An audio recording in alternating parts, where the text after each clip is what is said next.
நம்பிக்கை இல்லைன்னா இந்த உலகத்தில் நாம் நடமாடவே முடியாது. அவநம்பிக்கையோடு இருந்துக்கிட்டு இருந்தால் என்றைக்கும் அவஸ்தை தான். நாம் நம்புறது நடக்குதோ இல்லையோ அது வேறு விஷயம். ஆனால் எதையும் நம்பி தான் நாம் அடி வைக்க வேண்டியிருக்கு. வேறு ஒன்றும் வேணாம், ஒரு லாட்ரி சீட்டு வாங்குகிறோம், அது எங்கே நமக்கு விழப்போகுது அப்படிங்கிற அவநம்பிக்கையோடவா வாங்குகிறோம்? பரிசு நமக்கு தான் அப்படிங்கிற நம்பிக்கை உள்ளூர இருக்கிறதுனால தான் அதை வாங்குகிறோம். இருந்தாலும் முடிவு வேறு மாதிரி ஆகிடுது. அதுக்காக மனசு சோர்ந்து போகிறதில்ல, அடுத்த மாதமும் சீட்டு வாங்குகிறோம். இந்த நம்பிக்கை தான் மனித வாழ்க்கைக்கு ஆதாரம்.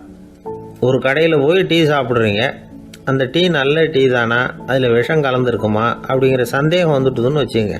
அதுக்கப்புறம் அதை எப்படி நீங்கள் சாப்பிட முடியும்? நம்பி தான் சாப்பிட்ணும்.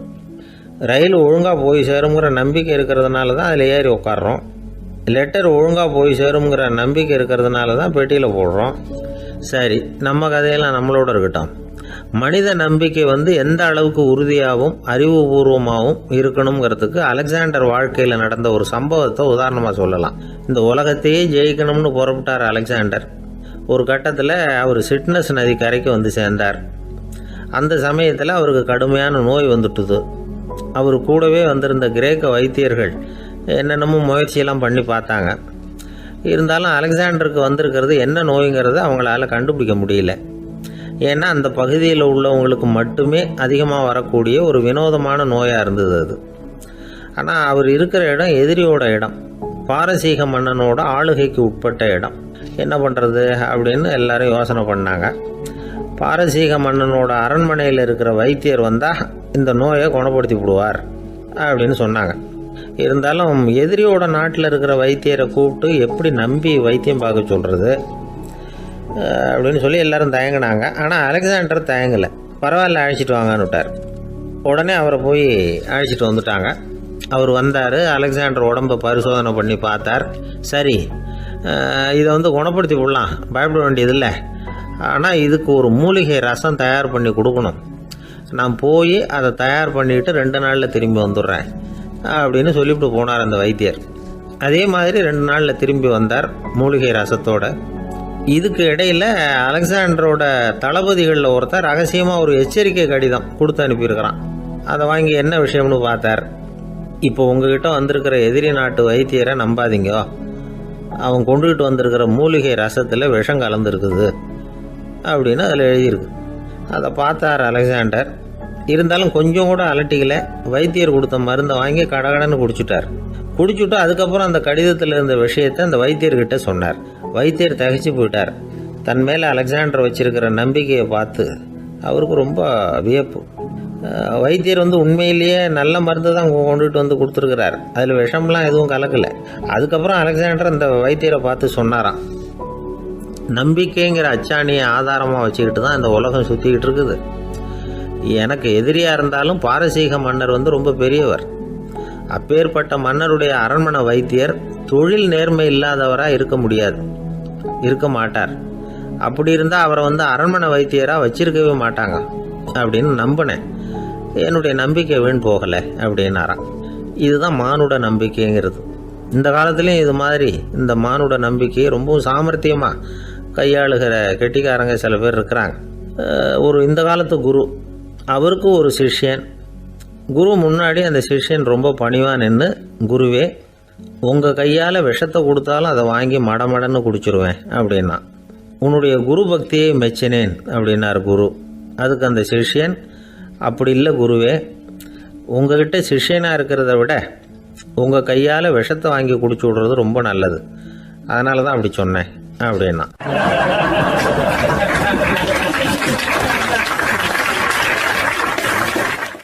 ரொம்ப நாளைக்கு முன்னாடி ஒரு நாள் கோவலன் நாடகம் நடந்தது. எங்கள் மதுரையில் நடந்தது. அதில் ஒரு முக்கியமான கட்டம்.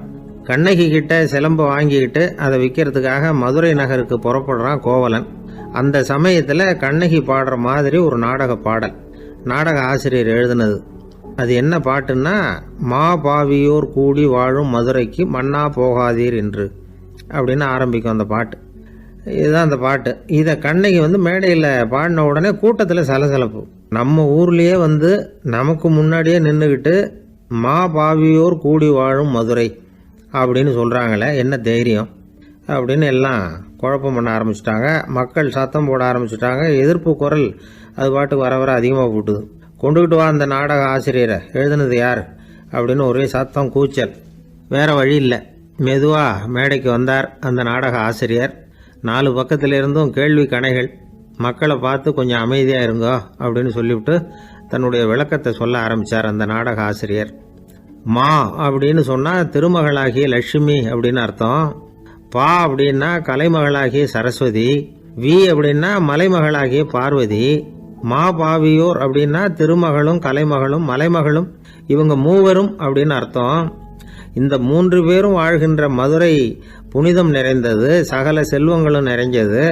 அப்படிப்பட்ட ஊரில் நான் அணிந்து கொள்ளும் இந்த சாதாரண சிலம்பை யார் வாங்கிக்குவாங்க அப்படிங்கிற எண்ணத்தோடு தான் கண்ணகி அப்படி சொல்கிறா. அதை நினச்சி தான் நான் எழுதினேன். ஆகவே மதுரையை ரொம்ப சிரமப்படுத்தணும், ரொம்ப மோசமாக எழுதணும் அப்படிங்கிற எண்ணம்லாம் எனக்கு கிடையாது. பெருமைப்படுத்தணும்னு நினச்சி தான் அப்படி எழுதினேன் அப்படின்னு விளக்கம் கொடுத்தாராம். இந்த விளக்கத்தை கேட்டதும் எல்லாரும் ரொம்ப சமாதானம் ஆயிட்டாங்களாம். இப்படி விளக்கம் கொடுத்த அந்த நாடக ஆசிரியர் யார் தெரியுமா? அவர் தான் தமிழ் நாடக உலகின் முதல் ஆசான் சங்கரதாஸ் சுவாமிகள். அவருக்கு நகைச்சுவை உணர்வும் அதிகம். 1920ஆம் ஆண்டு திருநெல்வேலியில் அவர் தங்கியிருக்கிறார் நாடகம் நடத்துறதுக்காக. அவர் தங்கியிருந்த வீட்டில் கொசு மூட்டை பூச்சி அதிகமாக இருந்திருக்கு. அவரால் தூங்கவே முடியல. அவர் அனுபவித்த தொல்லைகள் ஒரு பாட்டாக உருவாச்சு. வேடிக்கையாக ஒரு பாட்டு எழுதினாராம். மூட்டையும் கொசுவும் ஒரு வீட்டிலே மீட்டிங் போட்டால் முன்னே நிற்க யாரால் முடியும்? கொசு மோகன ராகம் போல சத்தம் போட்டு முன்னே நின்று செய்திடும் யுத்தம். இதை மறுநாள் நாடகத்தில் கோமாளி வேஷம் போட்ட ஒரு சிறுவனை விட்டு பாட வச்சிருக்காரு. எல்லாரும் சிரித்து ரசித்தாங்களாம். சங்கரதாஸ் சுவாமிகள் கல்யாணமே பண்ணிக்கல, துறவி மாதிரியே வாழ்ந்திருக்கார். தமிழ் நாடக கலைக்கு தன்னையே அர்ப்பணம் பண்ணிட்டவர் அவர். 1922 நவம்பர் மாதத்தில் ஒரு நாள் புதுச்சேரியில் அவர் வாழ்க்கை முடிஞ்சுது. அப்போ அவருக்கு வயசு 55. சங்கரதாஸ் சுவாமிகள் நாடக ஆசிரியர் மட்டும் இல்லை, மேடை நாடக இயக்குனர், தயாரிப்பாளர். அவரே ஒரு சிறந்த நடிகர். ஒரு தடவை சாவித்திரி நாடகத்தில் இவர் யமதர்மனா வேஷம் போட்டு நடிச்சிருக்கிறார். நாடகம் பார்த்துக்கிட்டு இருந்த கருவுற்ற ஒரு பெண்மணிக்கு பயத்தினால அங்கேயே குழந்தை பிறந்துட்டு தான். அந்த நிகழ்ச்சிக்கு அப்புறம் இவர் இந்த வேஷம் போடுறப்போலாம் ஜனங்களுக்கு முன்கூட்டியே எச்சரிக்கை கொடுக்க ஆரம்பிச்சிருவாராம். அதாவது அப்படி யாராவது பயப்படுறவங்க இருந்தால் கொஞ்சம் கண்ணை மூடிங்க அல்லது எழுந்திரிச்சு போடுங்கன்னு. நடிப்புன்னா அப்படிலாம் இருக்கணும். இந்த காலத்தில் நடிகர் ஒருத்தர் சொன்னார், சார் நான் இந்த நாடகத்தில் நடிக்கிறப்போ முகத்தில் நவரசங்களையும் காட்டி நடித்தேன், உணர்ச்சிகளை எல்லாம் நல்லா காட்டி நடித்தேன். அப்படி இருந்தும் ஜனங்கள் கல் எடுத்து மேடையில் வீசிவிட்டாங்க சார் அப்படின்னார். நாடகத்தில் உங்களுக்கு என்ன வேஷம் அப்படின்னு கேட்டாங்க. அது செத்து கிடக்கிற பணமாக நடித்தேன் சார் அப்படின்னார்.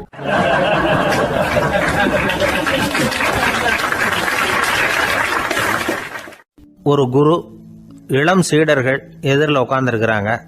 குரு பாடம் நடத்திக்கிட்டு இருக்கிறார். சீடர்களுக்கு ஒரு ஆசை, அதாவது ஒரு முக்கியமான மந்திரத்தை நம்ம குருநாதர்கிட்ட இருந்து கற்றுக்கணும் அப்படிங்கிறது அவங்க ஆசை. அது என்ன மந்திரம்னா, இறந்தவரை உயிர்ப்பிக்கக்கூடிய புனித மந்திரம். அதாவது செத்தவங்களுக்கு மீண்டும் உயிர் உண்டாக்குகிற மந்திரம். குருவே தயவு பண்ணி அந்த மந்திரத்தை எங்களுக்கு உபதேசிக்கணும் அப்படின்னு கேட்டாங்க. அது ரொம்ப ஆபத்தானது, அது என்னத்துக்கு உங்களுக்கு வேண்டாமேன்னாராம் குரு. எங்களுடைய நம்பிக்கை உறுதிப்படுறதுக்காகத்தான் கேட்குறோம், வேற ஒன்றும் இல்லை அப்படின்னாங்களாம் சீடர்கள். பக்குவப்படாத அறிவுங்கிறது ரொம்ப ஆபத்தானது அப்படின்னாராம் குரு. இது சீடர்களுக்கு புரியல. அது எப்படிங்க பக்குவப்படாத அறிவு ஆபத்தானதுன்னு சொல்றீங்க, அப்படின்னா என்ன அப்படின்னு கேட்டிருக்காங்க சீடர்கள். குரு அதுக்கு விளக்கம் கொடுத்தாராம். அந்த மந்திரத்தை எப்போ பயன்படுத்தணுங்கிறது முக்கியம். அதை அறியக்கூடிய ஞானம் ஏற்படுகிற வரைக்கும் அதை தெரிஞ்சுக்காமல் இருக்கிறது தான் நல்லது, இல்லைன்னா ஆபத்துன்னாராம். ஆனால் அந்த சீடர்கள் அதை கேட்குற மாதிரி இல்லை, ரொம்ப பிடிவாதம் பண்ண ஆரம்பிச்சுட்டாங்க. சரி வாங்க சொல்கிறேன்னார் குரு. எல்லாரும் வந்தாங்க. அந்த புனித மந்திரத்தை அவங்களுக்கு ரகசியமாக உபதேசம் பண்ணார். உபதேசம் பண்ணிவிட்டு அவங்களுக்கு எச்சரிக்கையும் கொடுத்தார். இந்த மந்திரத்தை நல்லா ஆராய்ச்சி பார்த்ததுக்கு அப்புறம் தான் உச்சரிக்கணும், அவசரப்பட்டு எதுவும் செஞ்சிடக்கூடாது அப்படின்னு ஒரு தடவைக்கு பல தடவை எச்சரிக்கை கொடுத்தார். சரின்னு சொல்லிவிட்டு அவங்கெல்லாம் மந்திரத்தை கற்றுக்கிட்டு எழுந்திரிச்சு போயிட்டாங்க. ஒரு நாள் அந்த சீடர்கள் எல்லாம் மணற்பாங்கான இடத்துல அப்படியே நடந்து போயிட்டு இருக்கிறாங்க. ஒரு பாலைவன பகுதி மாதிரி ஒரு இடம். அங்கே ஒரு இடத்துல எலும்புகள் குவியலாக கிடந்தது. உடனே இந்த சீடர்கள் முன்ன பின்ன யோசிக்காம, தியானமும் பண்ணாம, அந்த மந்திரத்தோட பயனை சோதிச்சு பார்க்கணும் அப்படின்னு நினச்சிக்கிட்டு அந்த மந்திரத்தை உச்சரிக்க ஆரம்பிச்சிட்டாங்க. அவ்வளவுதான். உடனே என்னாச்சு தெரியுமா? அந்த எலும்புகள் எல்லாம் ஓநாய்களாக மாறி அவங்கள துரத்த ஆரம்பிச்சுட்டுது. சீடர்கள் எல்லாம் தலைதெறிக்கி ஓட ஆரம்பிச்சிட்டாங்க. ஓநாய்களும் விடலை, அவங்கள துரத்தி பிடிச்சி கடிச்சு கொதற ஆரம்பிச்சுட்டுது. அப்போதான் அந்த சீடர்களுக்கு குரு சொன்ன அறிவுரையோட அர்த்தம் புரிஞ்சுது. பக்குவப்படாத அறிவு ஆபத்தானது அப்படிங்கிறது. அதனால் இதிலேருந்து நாம் தெரிஞ்சுக்க வேண்டியது என்னென்னா, நாம் நம்ம அறிவை வளர்த்துக்கிட்டா மட்டும் போதாது, அந்த அறிவை எப்போ எப்படி பயன்படுத்தணும் அப்படிங்கிற பக்குவமும் நமக்கு வரணும். அப்போ தான் வாழ்க்கை நல்லபடியாக அமையும். இல்லைன்னா இடைஞ்சல் தான். இந்த காலத்தில் சில சின்ன பிள்ளைங்களுக்கே அறிவு ரொம்ப பக்குவப்பட்டிருக்குங்கிறத உணர முடியுது. ஒரு சின்ன பையன் பள்ளிக்கூடத்தில் மார்க் லிஸ்ட் கொடுத்தாங்க, வாங்கிக்கிட்டு அவசரமாக வீட்டுக்கு ஓடினான். எதிரில் வந்த ஒருத்தர் கேட்டார், என்ன அவசரம், ஏன் இப்படி வேகமாக ஓடுறேன்னார். எங்கள் அம்மா கிட்ட அடி வாங்கணும், அதுக்காக தான் ஓடுறேன்னா. அடி வாங்கிறதுக்கா இவ்வளவு அவசரம்னார் அவர். அப்படி இல்லைங்க, நான் போகிறதுக்குள்ளே எங்கள் அப்பா வீட்டுக்கு வந்துட்டாருன்னா அவர்கிட்ட அடி வாங்க வேண்டியிருக்கும், அதை அவாய்ட் பண்ணுறதுக்காக இப்படி ஓடுறேன் அப்படின்னு நானா அந்த பையன்.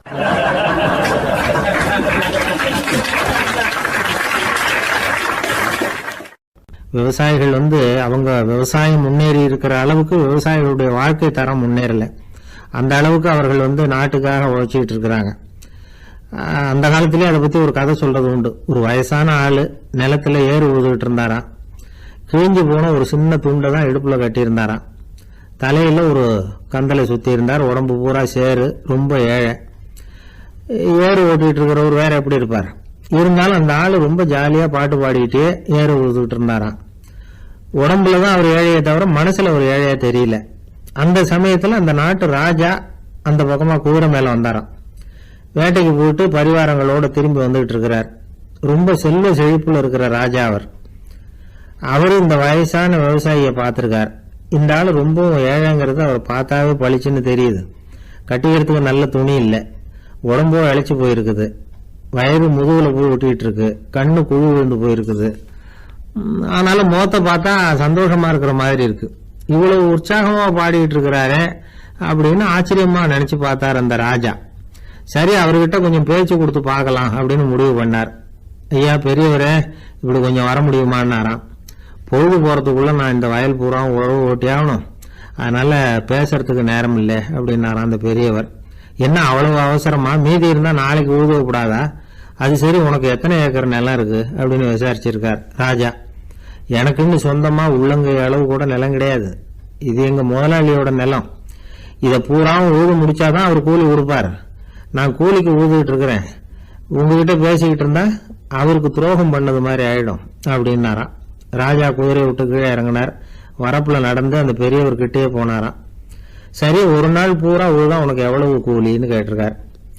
8 அணா கூலி கிடைக்கும்னாராம் அவர். இது ரொம்ப காலத்துக்கு முன்னாடி நடந்த ஒரு சம்பவங்கிறதுனால அப்ப 8 அணா கூலிங்கிறது ரொம்ப பெருசு. இருந்தாலும் அதுவும் அந்த ராஜாவுக்கு பெரிய கூலியா தெரியல. இவ்வளவுதானா, இதை வச்சுக்கிட்டு நீ எப்படி காலம் தள்ளுற அப்படின்னாராம். ஒன்னும் கவலை இல்லை அப்படின்னாராம் அவரு. ராஜாவுக்கு ரொம்ப ஆச்சரியமா போச்சு. 8 அணா கூலி வாங்குற இந்த ஆளு கவலை இல்லாம இருக்கிறார், ஏராளமான வசதியோட இருக்கிறன்னா கவலை இல்லாம வாழ முடியலையே அப்படின்னு நினைச்சு பார்த்திருக்கார். அது சரி, 8 அணாவில் எப்படி குடும்பம் நடத்துற அப்படின்னு கேட்டாராம். எனக்கு கிடைக்கிற 8 அணாவில் 2 அணா குடும்பத்துக்கு செலவழிக்கிறேன், 2 அணா பழைய கடனுக்கு கொடுக்குறேன், 2 அணா தர்மம் செய்யறேன், 2 அணா வட்டிக்கு கொடுக்குறேன், ஒரு குறையும் இல்லைன்னாராம். ராஜாவுக்கு ஒன்றும் புரியல. எனக்கு ஒன்றும் புரியலையேன்னு இருக்காரு. ஐயா, எனக்கும் என் மனைவிக்கும் 2 அணா செலவாகுது. வயசான அம்மா அப்பா இருக்கிறாங்க, சின்ன வயசுல என்னை காப்பாத்தினவங்க அவங்க. அந்த கடனுக்கு 2 அணா செலவாகுது, அது பழைய கடன்.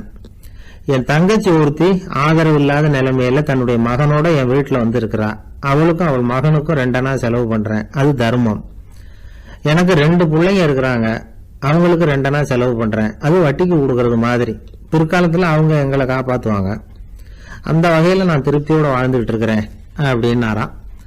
ராஜாவுக்கு அர்த்தம் புரிய ஆரம்பிச்சுதான். அந்த பெரிய நிலத்தை விலை கொடுத்து வாங்கி அந்த பெரியவருக்கே தானமா கொடுத்துட்டாராம். இப்போ ஊழவருக்கே நிலம் சொந்தமாயிட்டுது. அன்னையிலிருந்து அரசனுக்கும் ஆறுதல் கிடைச்சுதான். இப்படி ஒரு கதை சொல்லுவாங்க. 8 அணா வருமானத்தை வச்சுக்கிட்டு எப்படி காலத்தை தள்ளுறதுன்னு சொல்றதுக்காக இந்த கதையை சொல்றதாக யாரும் தப்பா நினைச்சுக்க கூடாது. கிடைக்கிறத எப்படி பங்கு போடுறார், எப்படி திருப்தியா வாழறார் அப்படிங்கிறது தான் முக்கியம். அது மாதிரி இன்றைக்கு இந்த பொங்கல் திருநாளில் உழவர்கள் மனசு மகிழ்ச்சியாக இருந்ததுன்னா அது எல்லாரும் மகிழ்ச்சியாக இருக்கிறது மாதிரி அர்த்தம். அதனால அவர்கள்ட்ட இருந்து நாம பாடம் கற்றுக்கணும். சில உழவர்கள் தங்கள் நிலத்தில் விளையிறத தாங்கள் சாப்பிட மாட்டாங்க, அடுத்தவங்கள்ட்ட வித்துட்டு சந்தையில் போய் வேற அரிசி வாங்கிட்டு வந்து தான் இவங்க சாப்பிடுவாங்க. அப்படிப்பட்ட விவசாயிகள்லாம் இது உண்டு. பங்கிடுகிற பண்பை உழவர்கள்ட்ட இருந்து கற்றுக்கொள்ளுங்கள் அப்படிம்பாங்க. ஒரு ஆள் நிம்மதியா மகிழ்ச்சியா இருந்தானா, உங்க நிம்மதிக்கும் மகிழ்ச்சிக்கும் என்ன காரணம்னு கேட்டிருக்காரு இன்னொருத்தர். என்கிட்ட இருந்தது பூராவையும் என் பிள்ளைங்களுக்கு சமமா பங்கு போட்டு கொடுத்துட்டேன், எனக்குன்னு எதுவுமே வச்சுக்கல, அதுதான் நிம்மதிக்கு காரணம்னு இருக்கான். உங்ககிட்ட இருந்தது எவ்வளவு இருந்தது அப்படின்னு கேட்டிருக்காரு அவரு. மொத்தமா ஒரு 50,000 ரூபாய் இருக்கும் அப்படின்னு இருக்கான். அவ்வளவும் பணமாவே இருந்ததா அப்படின்னு கேட்டிருக்காங்க இவங்க. இல்லைங்க, அவ்வளவும் கடன், அதை தான் பிரிச்சு கொடுத்துருக்கேன் பிள்ளைங்க கிட்ட அப்படின்னு நானும். அவன்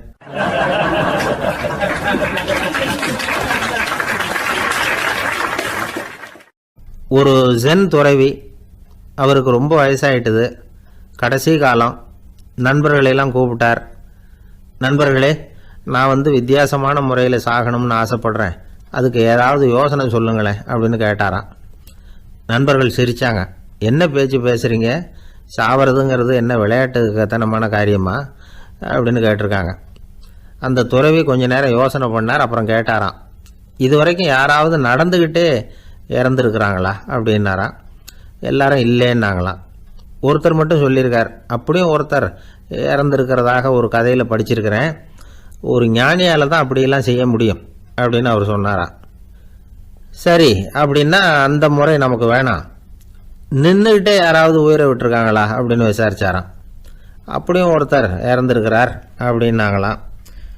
மறுபடியும் அந்த துறவி யோசனை பண்ணியிருக்கிறார். ஏதாவது வித்தியாசமான முறையில் நாம் போகணும் அப்படிங்கிறது அவருடைய விருப்பம். மனிதன் எப்படி வாழ்கிறானோ அப்படி இறப்பது தான் நல்லது. சரி, யாராவது தலைகீழாக யோகம் செய்யும் நிலையில் இறந்துருக்கிறாங்களா அப்படின்னு விசாரிச்சாராம். நண்பர்கள் சிரித்தாங்க. தலைகீழாக நின்னபடி இறந்ததாக நாங்கள் கேள்விப்பட்டதே இல்லை, அது முடியாத காரியம் அப்படின்னு இருக்காங்க. இப்போ அந்த துறவிக்கு திடீர்னு உற்சாகம் வந்துட்டுது. உடனே எழுந்திரிச்சார், தலைகீழாக நின்னார், அப்படியே உயிரை விட்டுட்டார். அவ்வளோதான். அந்த மடாலயத்தில் ஒரே குழப்பம், எப்படி அவரை கீழே இறக்கி படுக்க வைக்கிறது அப்படின்னு புரியல. இப்படி உயிர் விடுறதை பற்றி அவங்க இதுவரைக்கும் கேள்விப்பட்டதும் இல்லை. உண்மையிலேயே இவர் இறந்து தான் போனாராங்கிறதும் தெரியல. சோதித்து பார்த்தாங்க. இதய துடிப்பு, நாடி துடிப்பு எல்லாம் நின்று போயிருந்தது. இவர் எப்போவும் இப்படி தான், என்ன பண்ணுறது இப்போ அப்படின்னு சொல்லி எல்லாரும் குழம்பிக்கிட்டு இருக்கிற சமயத்தில் ஒரு பெரியவர் யோசனை சொன்னார். இந்த துறவியோட மூத்த சகோதரி பக்கத்து மடாலயத்தில் இருக்கிறாங்க, அவங்கள இங்கே அழைச்சிட்டு வந்தால் ஏதாவது வழி கிடைக்கும் அப்படின்னார். அந்த அம்மாவுக்கு 90 வயசு. அழைச்சிட்டு வந்தாங்க. ஒரு குச்சியை ஊன்றிக்கிட்டு அப்படியே மெதுவாக நடந்து வந்தாங்க. தம்பி, தலைகீழாக நின்று உயிர் விட்டு இறக்கிறத பார்த்தாங்க. தம்பின்னு கூப்பிட்டு பார்த்தாங்க, ஒன்றும் காணோம். உடனே என்ன பண்ணாங்க, தன்னுடைய கைத்தடியால் தம்பியோட உடலை ஒரு தட்டு தட்டினாங்க. ஏப்பா, சாகிறப்பவும் உன்னுடைய குறும்புத்தனத்தை விடலையா, இப்படியாடா சாகிறது, ஒழுங்கா செத்து தொலை அப்படின்னாங்களாம்.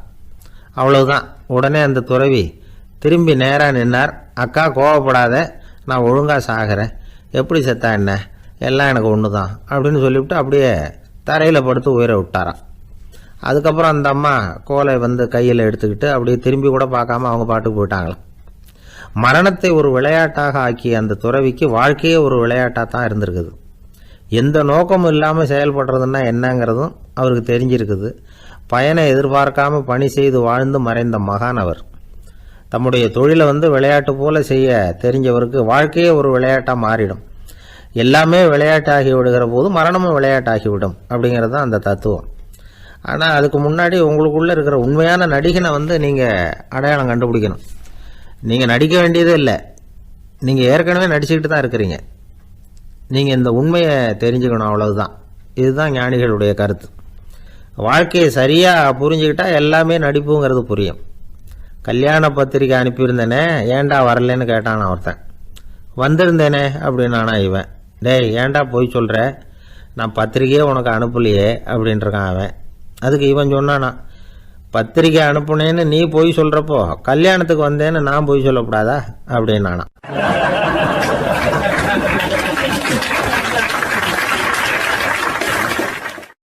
ஆரம்ப காலத்தில் ஒரு குரு, அப்போ ஒரு சீடன் இருந்தான். அது வேடிக்கையான குரு, வேடிக்கையான சீடன். ஒரு ஆசிரமம். ஒரு நாள் ஒருத்தன் அவசரமாக அந்த குருவை தேடி வந்திருக்கிறான். என்ன விஷயம்னு விசாரித்தார் குரு.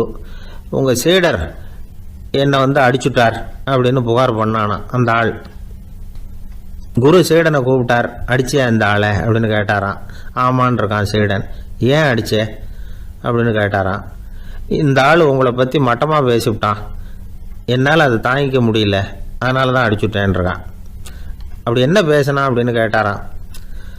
உன்னுடைய குருநாதர் இப்போல்லாம் அர்த்தமில்லாமல் பேச ஆரம்பிச்சுட்டார் அப்படின்னு சொல்லிவிட்டான், அதனால தான் அடிச்சுட்டேன் அப்படின்னு நானான்.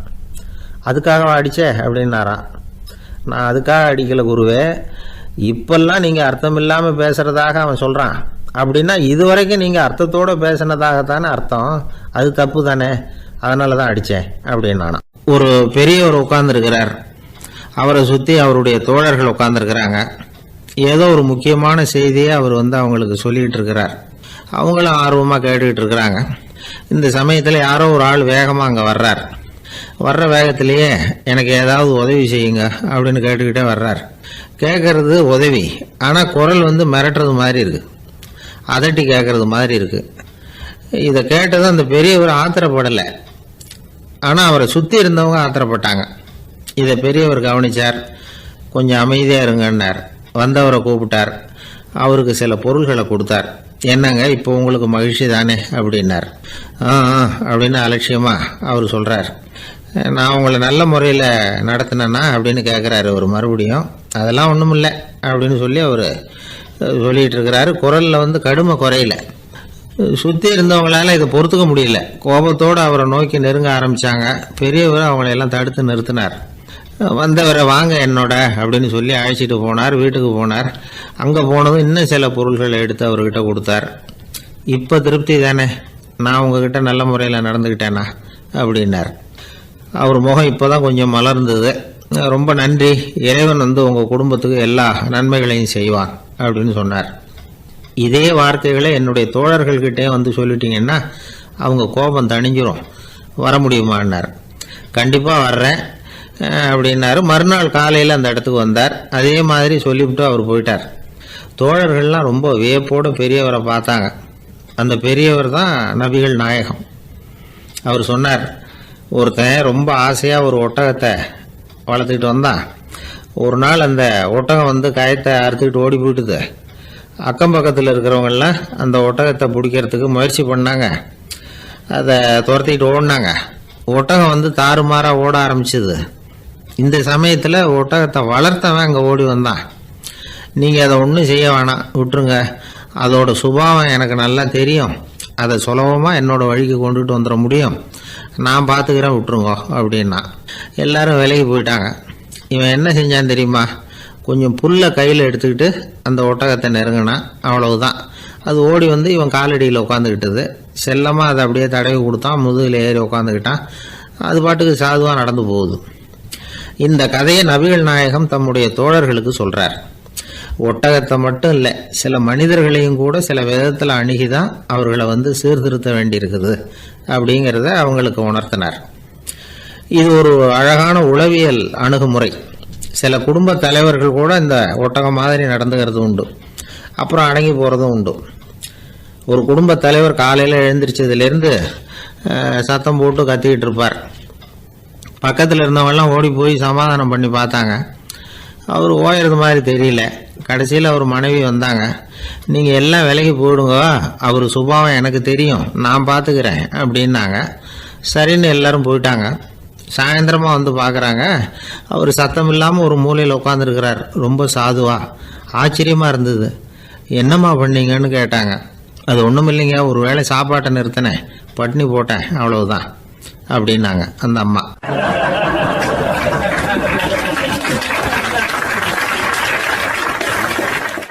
அளவுக்கு மிஞ்சினால் அமிர்தமும் நஞ்சு அப்படின்னு சொல்லுவாங்க. அது உண்மைதான். ஒருத்தருக்கு அளவுக்கு மீறிய புகழ் வந்துட்டுதுன்னு வச்சுங்க, அது கூட ஆபத்தாக போயிடுறது உண்டு. பழங்காலத்துல எல்லாம் கிரேக்க தேசத்தில் ஒரு பழக்கம் உண்டாம். அதாவது யாராவது ஒருத்தரை நாடு கடத்தணும்னா அதுக்கு ஒரு வழி உண்டு. அதாவது ஒருத்தரை நாடு கடத்தணும்னு மக்கள் விரும்புகிறாங்கன்னு வச்சுங்களேன், அவர் பேரை ஒரு மண்பாண்ட ஓட்டுச்சில்லில் எழுதி அதை ஒரு குறிப்பிட்ட பொது இடத்துல போட்டுற வேண்டியது, அவ்வளவுதான். இது மாதிரி பல பேர் போட்டுக்கிட்டே இருப்பாங்க, எல்லாம் அப்படியே குவிஞ்சு போயிடும். அந்த ஓட்டாஞ்சில்லு குவியலில் யாருடைய பேர் அதிகமாக இருக்குதோ அந்த நபரை ஒரு 10 ஆண்டுகள் நாடு கடத்தி விடுவாங்க. இது அந்த ஊர் வழக்கமாக. ஒரு நாள் அந்த குவியலுக்கு பக்கத்தில் ஒரு ஆள் நின்றுக்கிட்டு இருக்கிறான். அவன் கையில் ஒரு ஓட்டாஞ்சில்லு வச்சிருக்கிறான். அதில் யாரோட பேரையோ எழுதணும், எழுதி அந்த இடத்துல போடணுங்கிறது அவன் ஆசை. ஆனால் அவன் படிக்காதவன், அதனால் எழுத தெரியல. யாராவது அந்த வழியாக வர்றாங்களான்னு பார்த்துக்கிட்டே நின்றுக்கிட்டு இருந்தான். ஒரு பெரியவர் வந்துக்கிட்டு இருந்தார். அவர்கிட்ட ஓடினான். கையில் இருந்த மண்பாண்ட சில்லை கொடுத்தான். ஐயா, இதில் ஒரு பேர் எழுதி கொடுங்களேன்னா அந்த பெரியவர் அதை வாங்கி கையில் வச்சுக்கிட்டு என்ன பேர் எழுதணும் சொல்லு அப்படின்னா இவன் சொன்னான், அரிஸ்டைடிஸ் அப்படின்னு எழுதுங்க அப்படின்னா. இதை கேட்டதும் அந்த பெரியவருக்கு அதிர்ச்சி. ஏன்னா அவர் தான் அரிஸ்டைடிஸ், தத்துவ மேதை அரிஸ்டைடிஸ் அவர். இருந்தாலும் நான் தான் அதுங்கிறத காட்டிக்காம அந்த ஆளுகிட்ட கேட்டார். அது சரிப்பா, அரிஸ்டைடிஸ்ங்கிற பேரை எழுத சொல்ற, அவர் உனக்கு என்ன கெடுதல் பண்ணார், அவர் பேரை இதில் எழுத சொல்றியே அப்படின்னு கேட்டிருக்கார். அதுக்கு இவன் சொன்னானா, அவர் எனக்கு எந்த கெடுதலும் பண்ணலை, அவரை நான் பார்த்தது கூட இல்லை அப்படின்ட்டுருக்கான். அப்புறம் எதுக்காக அவரை நாடு கடத்தணும்னு நீ ஆசைப்படுற அப்படின்னு கேட்டிருக்கார். இப்போ அந்த ஆள் சொல்கிறான், அரிஸ்டைடஸை பற்றி எல்லாரும் பேசுகிறாங்க, அவர் ரொம்ப நல்லவர், அவர் ஒரு பெரிய அறிவாளிங்கிறாங்க, அவர் ஒரு பெரிய வள்ளல், பேரறிஞர், இப்படி எல்லாரும் சொல்கிறத கேட்டு கேட்டு எனக்கு ரொம்ப அழுத்து போயிட்டுது, அதனால தான் வெறுப்பாயிட்டேன் அப்படின்னு நானும். இதிலேருந்து என்ன தெரியுது, நாம் நல்லவனாக இருக்கிறதுல ஒன்றும் இடைஞ்சல் இல்லை. ஆனால் நம்மளை நல்லவன் நல்லவன் எல்லாரும் சொல்ல ஆரம்பிச்சிட்டாங்கன்னு வச்சுக்கோங்க, அப்போ இடைஞ்சல் ஆரம்பம்னு அர்த்தம். எதுவுமே அளவுக்கு மிஞ்சி போகாமல் பார்த்துக்க வேண்டியது ரொம்ப அவசியம். அளவுக்கு அதிகமாக ஆசைப்படாதவங்களில் ஆப்ரஹாம் லிங்கனும் ஒருத்தரான். அவர் ஒரு தடவை தன்னுடைய நண்பர்கள்கிட்ட பேசிக்கிட்டு இருந்தாராம். ஒருத்தர் கேட்டிருக்கார், ஒரு மனுஷனுக்கு கால்கள் எவ்வளோ உயரம் இருக்கணும் அப்படின்னு கேட்டாராம். இதுக்கு ஆப்ரஹாம் லிங்கன் சொன்னாராம், அது என்ன, இடுப்புலேருந்து தரையை தொடுற அளவுக்கு உயரம் இருந்தால் போதும் அப்படின்னாராம்.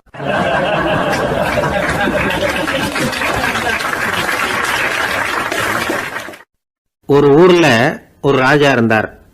அவர் அடிக்கடி காட்டுக்கு வேட்டையாட போவார். சில நண்பர்களையும் கூட அழைச்சிக்கிட்டு போவார். காட்டுக்கு போனதும் ஆளுக்கு ஒரு பக்கமாக போய் வேட்டையாடுவாங்க. சாயந்தரமாக திரும்பி வருவாங்க. மறுநாள் அரண்மனையில் உட்காந்து ஒவ்வொருத்தரும் அவங்க அனுபவங்களை எல்லாம் சொல்லிக்குவாங்க. அவங்க வீரத்துக்கு தகுந்த மாதிரி பரிசை அந்த ராஜா கொடுப்பார். இது மாதிரி ஒரு தடவை எல்லாரும் வேட்டைக்கு போயிட்டு திரும்பி வந்ததும் உட்காந்து பேச ஆரம்பிச்சிருக்கிறாங்க. ஒருத்தன் சொன்னான், தன்னுடைய வீர செயலை பற்றி அளக்க ஆரம்பிச்சிட்டான். ஏன்னா அது எதுக்கு பரிசு கிடைக்க போகுதில்ல, அதனால. அவன் என்ன சொன்னான் தெரியுமா, அரசே, நேற்றுக்கு காட்டில் என்னாச்சு தெரியுமா, எனக்கு நேராக ஒரு சிங்கம் வாயை திறந்துக்கிட்டு வந்துட்டுது, நான் பயப்படவே இல்லை. உடனே ஒரு கல்லை எடுத்து குறி பார்த்து வீசினேன், சிங்கத்து வாய்க்குள்ளே போய் அந்த கல் மாட்டிக்கிட்டுது, அவ்வளவுதான். அந்த சிங்கம் என்னை பார்த்துட்டு பயந்துட்டு ஒரே ஓட்டமாக திரும்பி ஓடி போயிட்டுது அப்படின்னா. ஆஹா பலே அப்படின்னு எல்லாரும் கை தட்டினாங்க. ரெண்டாவது ஆள் ஒருத்தன் எழுந்திரிச்சான். அவன் சொல்ல ஆரம்பிச்சான், அரசே, நான் போன வழியில் 2 பெரிய மலைப்பாம்பு கிடந்தது, என்னை மூழ்கிறதுக்கு வந்தது. நான் என்ன பண்ணேன் தெரியுமா, அந்த 2 பாம்போட வாலையும் ஒன்றா சேர்த்து முடிச்சு போட்டுட்டேன், அவ்வளவுதான். அது அங்கே இழுக்க இது இங்கே இழுக்க முடிச்சு நல்லா இறுகி போட்டுது அப்படின்றான். ஆஹா அற்புதம்னு சொல்லி எல்லாரும் கை தட்டினாங்களாம்.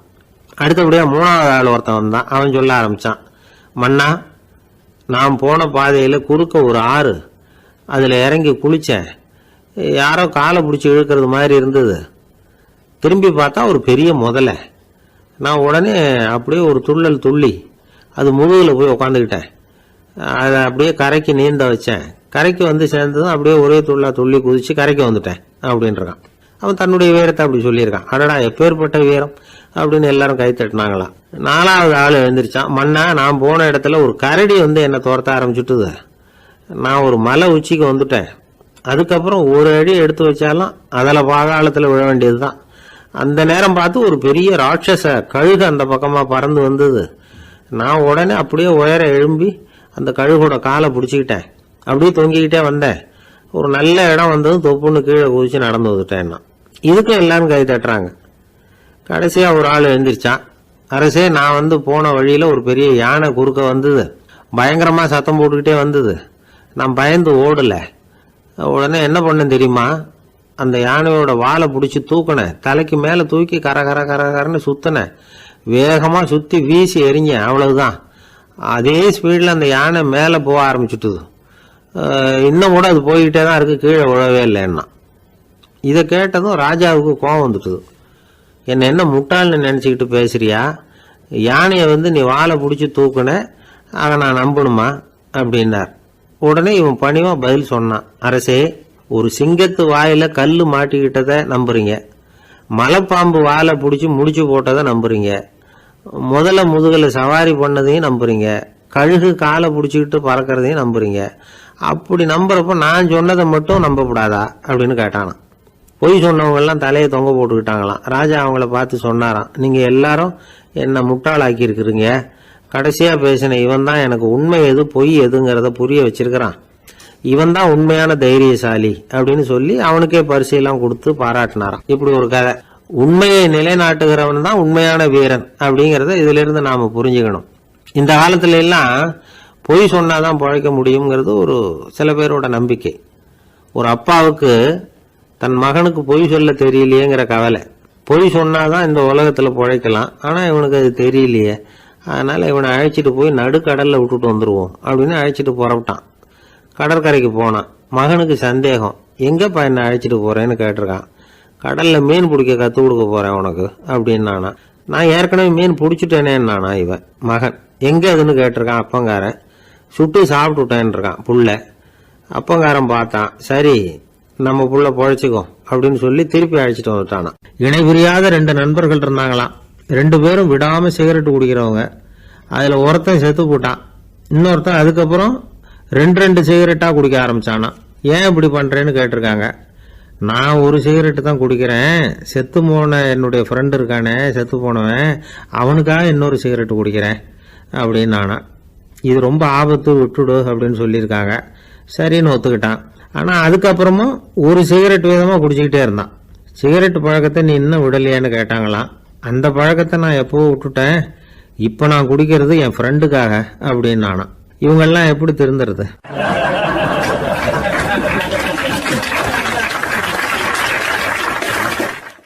ஒரே ஒரு ஊர்ல ஒரு ராஜா இருந்தார். அவர் பேர்ல மக்களுக்கு ரொம்ப மரியாதை. அவ்வளவு நல்லா ஆட்சி புரிஞ்சுக்கிட்டு வந்தார். அவருக்கு வயசாயிட்டுது. அதனால ஒரு நாள் அமைச்சரை கூப்பிட்டார். இதை பாருங்க, எனக்கு வயசாயிட்டுது, அதனால இந்த அரச பொறுப்பை எல்லாம் நீங்க ஏத்துக்குங்க அப்படின்னார். அதுக்கப்புறம் ராணியை கூப்பிட்டார். வா, நாம இனிமே இங்க இருக்க வேணாம், காட்டுக்கு போய் தவம் பண்ணலாம் அப்படின்னு கூப்பிட்டார். இந்த செய்தி மக்களுக்கு அறிவிக்கப்பட்டது. மக்கள் உடனே கூட்டம் கூட்டமா அரண்மனைக்கு வர ஆரம்பிச்சுட்டாங்க. மன்னரை போய் பாக்குறாங்க. அரசே, தாங்கள் எங்களுக்கு தந்தை மாதிரி. நீங்க காட்டுக்கு போயிட்டா நாங்கள்லாம் இங்க எப்படி இருக்க முடியும்? எங்களுக்கெல்லாம் எந்த துன்பமும் இல்லாம பார்த்துக்கிட்டு வர்றீங்க. இது மாதிரியான ஒரு அரசாட்சி இல்லைன்னா மக்கள் வாழ்ந்து என்ன பயன் அப்படின்னாங்க. இருந்தாலும் என்ன பண்றது, வயசாயிட்ட காரணத்தினால இந்த முடிவுக்கு வர வேண்டி இருக்குது அப்படின்னாரா ராஜா. அப்படின்னா நீங்க காட்டுக்கு போக வேணாம், நாங்க போறோம். நாங்க அங்க போய் தவம் பண்றோம், வழிபாடு பண்றோம். கடவுள் வருவார், அவர்கிட்ட வரம் வாங்கிட்டு வந்துடுறோம் அப்படின்னாங்களாம். அப்படி சொல்லிவிட்டு உடனே எல்லாரும் காட்டுக்கு போனாங்க. நாட்டு மக்கள் எல்லாரும் ஒட்டு மொத்தமா காட்டுல உட்காந்துக்கிட்டு தவம் பண்றதை பார்த்தார் கடவுள். உடனே புறப்பட்டு வந்தார். எல்லாரும் இப்படி உட்காந்துருக்கிறீங்களே, என்ன வேணும் உங்களுக்கு அப்படின்னு கேட்டார். உடனே மக்கள் எல்லாரும் ஒரு குரல்ல சொன்னாங்க, சுவாமி, எங்கள் மன்னன் ரொம்ப நாளைக்கு நல்லபடியா இருக்கணும். அவர் மகிழ்ச்சியாகவும் உடல் நலத்தோடும் இருந்தாதான் நாங்க அமைதியா வாழ முடியும் அப்படின்னாங்க. சரி, அதுக்கு என்ன செய்யணும் அப்படின்னாரு ஆண்டவன். எங்க மன்னருக்கு இன்னும் ஒரு 100 வருஷம் ஆயுள கொடுங்க அப்படின்னாங்க. அவ்வளவு தானே, சரி அப்படியே ஆகட்டும் அப்படின்னு சொல்லிவிட்டு ஆண்டவன் போயிட்டார். மக்கள் மகிழ்ச்சியோட திரும்பி வந்தாங்க. மன்னா, கடவுள் வரம் கொடுத்துட்டார், நீங்க 100 வருஷம் வாழ போறீங்க அப்படின்னாங்க. இதை கேட்டதும் ராணி ராஜாவை வணங்கி, நான் தவம் செய்ய போறேன் அப்படின்னு புறப்பட்டாங்க. உடனே மக்கள் என்ன நினைச்சாங்க தெரியுமா? ஐயோ, நாம ராஜாவுக்கு மட்டும்தானே நீண்ட ஆயுள் வேணும்னு வரம் வாங்கணும், ராணிக்கு வாங்கலையே, அதுதான் கோபத்தில் புறப்பட்டாங்க போல இருக்கு அப்படின்னு நினைச்சு வருத்தப்பட்டாங்க. ஆனா ராணி நினைச்சது அது இல்லை. ராணி போய் தவம் பண்ணாங்க, கடவுள் காட்சி கொடுத்தார். இவங்க கேட்குறாங்க, சுவாமி ராஜாவுக்கு மட்டும் 100 வருஷம் ஆயுள்னு வரம் கொடுத்துட்டீங்க, அப்படின்னா குடிமக்களும் 100 வருஷம் இருக்கணும். இப்படிப்பட்ட குடிமக்கள் இல்லைன்னா அப்படிப்பட்ட அரசன் இருந்து என்ன பிரயோஜனம் அப்படின்னாங்களாம். ஆண்டவன் பார்த்தார், சரி அவங்களும் 100 வருஷம் வாழ்வாங்க, அது மட்டும் இல்லை நீயும் 100 ஆண்டு காலம் வாழ வரமளிக்கிறேன் அப்படின்னு சொல்லிவிட்டு மறைஞ்சிட்டார். இதில் ஆண்டவன் வர்றதும் மறையிறதும் முக்கியம் இல்லை. இதில் கவனிக்க வேண்டியது ஆள்கிறவனின் விசால மனம், குடிமக்களின் விசால மனம், ஆள்கிறவன் மனைவியினுடைய விசால மனம். இப்படி ஒரு நாடு இருந்துட்டுதுன்னா எப்படி இருக்கும் வாழ்க்கையை நினச்சி பாருங்க. அதனால தான் பெரியவங்கள்லாம் சொல்கிறாங்க, இதய வாசல் திறந்தே இருக்கணும், இதயத்தின் கதவுகளை மூடாதீங்க அப்படின்னு சொல்லுவாங்க. என்கிட்ட ஒருத்தர் சொன்னார், என்னுடைய இதய வாசல் எப்பவும் திறந்தே தான் இருக்குதுன்னார். எதனால் அப்படி சொல்கிறீங்க அப்படின்னு கேட்டோம். டாக்டரே சொல்லிவிட்டார், என்னுடைய இதயத்தில் ஒரு ஓட்டை இருக்குது அப்படின்னு, வால்வு சரியில்லையா அப்படிங்கிறார்.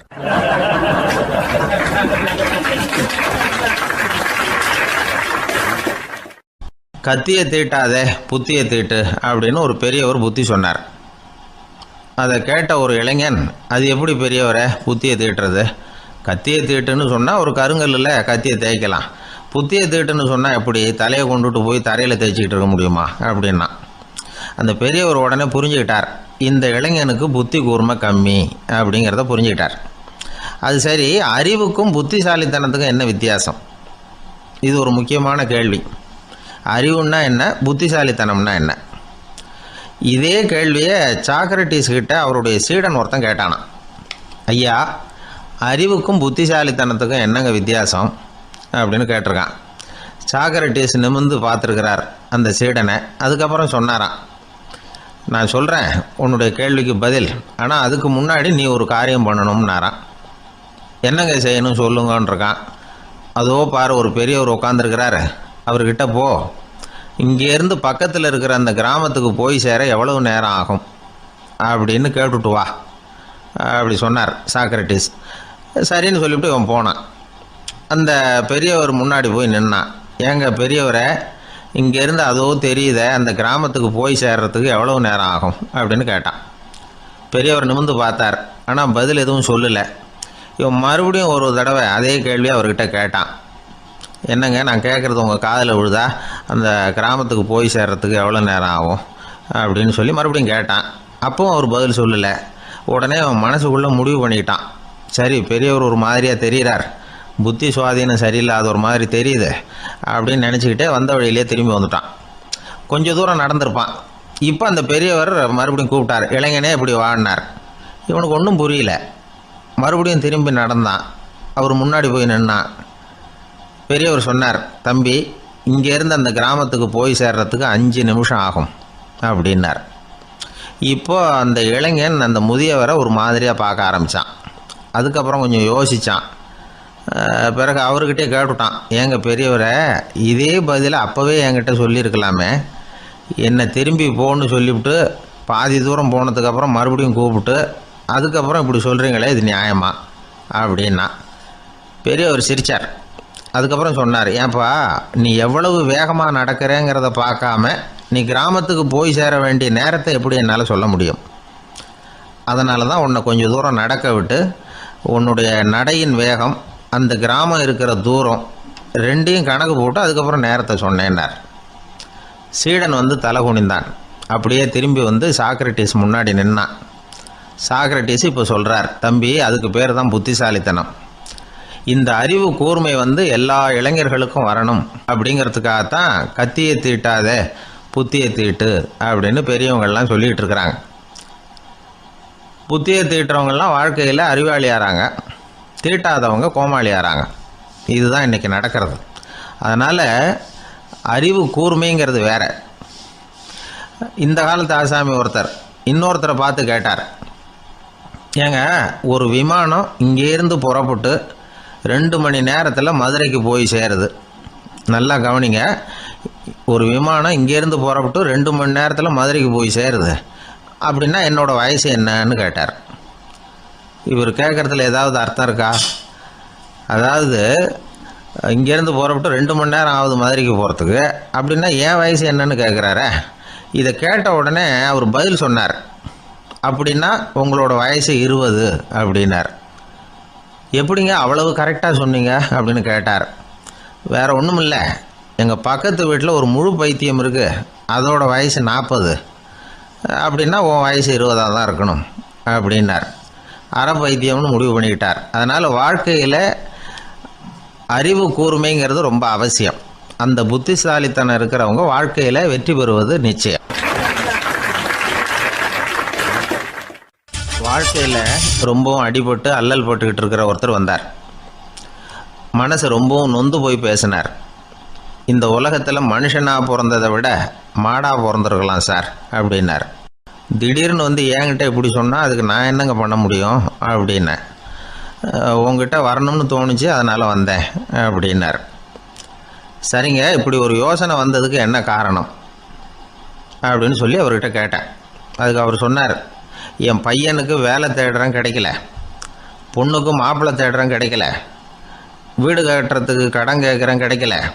மாடாக பிறந்திருந்தா இது மாதிரி கவலையெல்லாம் கிடையாதுல்ல, பேசாமல் வைக்கோலை தின்னுக்கிட்டு அசை போட்டுக்கிட்டே கடந்து விடலாமே அப்படின்னார் அலட்சியமாக. அதுக்கப்புறம் தான் அவர் சொன்ன கருத்தை நானும் கொஞ்சம் அசை போட ஆரம்பித்தேன் மனசுக்குள்ளே. இப்போது இயற்கையை பொறுத்த வரைக்கும் அது நாம் எல்லாரும் மகிழ்ச்சியாக வாழணும் அப்படின்னு தான் விரும்புது. விலங்குகள், பறவைகள், தாவரங்கள், அப்புறம் மற்ற உயிரினங்கள் எல்லாமும் நல்லபடியாக இருக்கணும் அப்படிங்கிறது தான் இயற்கையோட விருப்பம். அதில் ஒன்றும் சந்தேகம் இல்லை. இயற்கையோட அமைப்பை கொஞ்சம் கவனித்து பார்த்தா அதை நாம் நல்லா புரிஞ்சுக்கலாம். இருந்தாலும் இந்த ஆள் சொன்னதை கேட்ட பிறகு தான் ஒரு முக்கியமான வேறுபாடு புரிஞ்சுது. அதாவது இந்த உலகத்தில் உள்ள முக்கியமான பிரச்சனைகள் 6. அந்த 6 பிரச்சனைகளும் ஆடு மாடுகளுக்கு கிடையாது, மரம் செடி கொடிகளுக்கு கிடையாது. ஆனால் மனுஷன் அந்த 6 பிரச்சனைகளையும் சந்திக்க வேண்டியிருக்கு. சரி, அந்த 6 பிரச்சனைகள் என்னென்ன தெரியுமா? முதல்ல இந்த ஆடு மாடுலாம் நமக்குன்னு சொந்தமாக ஒரு வீடு இல்லையே அப்படின்னு கவலைப்பட்டுக்கிட்டு இருக்கிறதில்ல. ஆனால் மனிதனுக்கு வீடு தேவைப்படுது. இது ஒரு வித்தியாசம். இப்போ 2வது பிரச்சனை என்னென்னா ஆடை பிரச்சனை. ஒரு கோழியோ சேவலோ நாம் போட்டுக்கிறதுக்கு ஒரு சட்டை இல்லையே அப்படின்னு கவலைப்படுறதில்ல. ஆனால் மனுஷனுக்கு அந்த கவலை உண்டு. சரி, இப்போ 3வது என்னன்னு பார்த்தா கல்வி பிரச்சனை. ஒரு பசுமாடு கவலையோடு நின்றுக்கிட்டு இருக்கு அப்படின்னு வச்சுக்குவோம். நீங்கள் அதுக்கிட்ட போய் ஏன் பசுமாடை கவலையோடு நின்றுக்கிட்டு இருக்கிற அப்படின்னு கேட்குறீங்க. என் கண்ணுக்குட்டிக்கு எல்கேஜியில் இடம் கிடைக்கல, டொனேஷன் கொடுக்கறதுக்கு கையில் பணமும் கிடையாது, சிபாரிசுக்கு யாரை பிடிக்கிறதுன்னு தெரியல, இப்படியா சொல்லிகிட்டு இருக்கோம். அதுக்கு அந்த கவலையெல்லாம் கிடையாது. ஆனால் மனிதனுக்கு அந்த கவலை உண்டு. 4வது என்னன்னு பார்த்தீங்கன்னா வேலைவாய்ப்பு பிரச்சனை. வேலை கிடைக்கலையே அப்படின்னு வேப்ப மரம் கவலைப்படுறதில்ல, ஆனால் மனுஷன் கவலைப்படுறான். 5வது என்னன்னு பார்த்தா கல்யாண பிரச்சனை. எருமை மாடு பசு மாடு எல்லாம் பொண்ணுக்கு மாப்பிள்ளை தேடிட்டாலே இது பேப்பரில் மணமகன் தேவை அப்படின்னு விளம்பரமாக கொடுக்குது, அதெல்லாம் கிடையாது. 6வது என்னன்னு பார்த்தீங்கன்னா பணம் சம்பந்தமான பிரச்சனை. ஆடு மாடுலாம் பணத்தை சேமிக்கணும்னோ ஏதாவது நிதி நிறுவனத்தில் முதலீடு பண்ணணும்னோ நினச்சிக்கிட்டு இருக்கிறதில்ல. பணத்தை எப்படி காப்பாற்றுறது அப்படிங்கிற கவலையும் அதுகளுக்கு கிடையாது. குதிரை வந்து குழம்போடு பிறக்குது, அதனால் அது காடு மேடெல்லாம் கவலை இல்லாமல் தெரியலாம். ஆடு வந்து உடம்பில் ரோமத்தோடு பிறக்குது, அதனால் அது குளிரை பற்றி கவலைப்பட வேண்டிய அவசியம் இல்லை. ஆனால் மனுஷனை பார்த்திங்கன்னா அவன் தான் ஒன்றும் இல்லாமல் பிறக்கிறான். ஏன் இந்த பாகுபாடு அப்படின்னு கேட்டால் இதை பற்றி கொஞ்சம் சிந்திச்சு பார்க்கணும். அதாவது இந்த சந்தேகத்தை ஒரு பெரியவர்கிட்டையும் கேட்டேன். அவர் சொன்னார் இதுக்கு பதில். அவர் இதே கேள்வியை இயற்கை கிட்ட கேட்டாராம். இயற்கை பதில் சொல்லிச்சான். வேறு யாருக்கும் கொடுக்காத ஒரு வலுவான கருவியை, ஒரு பவர்ஃபுல் வெப்பன் மனுஷனுக்கு கொடுத்துருக்குறேன்னு, அந்த கருவியை உபயோகப்படுத்தி அந்த 6 பிரச்சனையை மட்டும் இல்லை 6 கோடி பிரச்சனைகள் இருந்தாலும் அதையெல்லாம் சமாளிக்கலாம். அது கருவி என்ன தெரியுமா? அதுதான் 6வது அறிவு. அதை உபயோகப்படுத்தினா காலுக்கு செருப்பு தயார் பண்ணிக்கலாம், குளிருக்கு போர்வை தயார் பண்ணிக்கலாம், என்ன வேணும்னாலும் செய்யலாம் அப்படின்னு இயற்கை பதில் சொல்லிச்சான். அதனால் நாம் செய்ய வேண்டியது என்னென்னா இயற்கையை முதல்ல சரியாக புரிஞ்சுக்கணும். இயற்கையின் படைப்பையே நாம் சரியாக புரிஞ்சுக்கிறது இல்லையா, அதுதான் வேதனை. இந்த கதையை கேளுங்க. இப்போ நகரத்திலேருந்து ஒரு ஆள் கிராமத்துக்கு வந்தான்.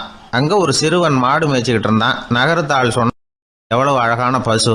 அது சரி, இதுக்கெல்லாம் ஏன் கொம்பு இல்லைன்னா? இதுக்கு அந்த பையன் பதில் சொன்னான். பசுமாட்டுக்கு கொம்பு இல்லாததுக்கு பல காரணங்கள் உண்டு. கண்ணுக்குட்டியாக இருந்தால் கொம்பு இருக்காது. பசு வளர்ந்து பெருசானதுக்கு அப்புறம் தான் கொம்பு முளைக்கும், இது ஒரு காரணம். சில சமயம் வளர்கிற கொம்பு எடுத்து விடுறது உண்டு, அது ஒரு காரணம். ஆனால் இதுக்கு ஏன் கொம்பு இல்லைன்னு கேட்குறீங்க. அதுக்கு என்ன காரணம்னா, இது பசு இல்லை, குதிரை அப்படின்னானா.